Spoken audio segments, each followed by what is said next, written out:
Sir ఇటీవల పవన్ కళ్యాణ్ గారు కొన్ని కామెంట్స్ చేశారు. మీరు అసెంబ్లీలో గెలిచింది 11 మంది అయితే 1100 మందిలాగా మాట్లాడుతున్నారు అని. అంటే ఇది కాంప్లిమెంట్ అనుకోవాలా సార్? ఎలా?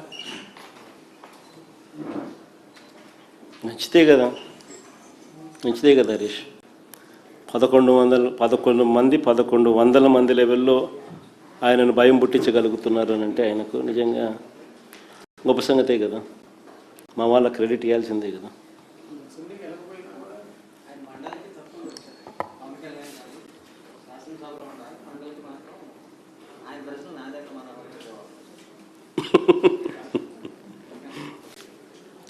Sir, could you speak in English, sir?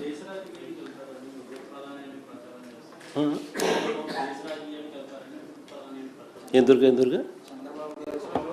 Chandrababu దేశ రాజకీయాల్లోకి వెళ్తున్నారు, ఉప ప్రధాని అంటూ కూడా ప్రచారం జరుగుతుంది.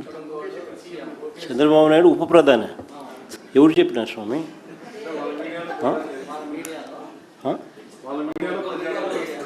వాళ్ళ మీడియాలో వాళ్ళు రాసుకుంటున్నారా? వాళ్ళు చెప్తున్నారా? గొప్ప సంగతి నిజంగా. ఈయన ముఖ్యమంత్రిగానే భరాయించలేకున్నారు ప్రజలు. ఈయన ఉప ప్రధాని అయితే ఇంకా దేశ ప్రజలు ఏం భరాయిస్తారండి? Sir, could you speak brief in English, sir? Brief in English, sir. Brief in English. Could you please? ఇంత పెద్దది ఏం brief లేపంగా. Sir, you said, Sir, you said Chandrababu Naidu has given wrong figures in the assembly.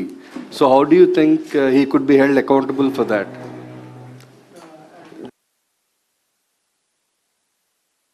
In a democracy, there is very little what you can do other than bringing it to the public domain.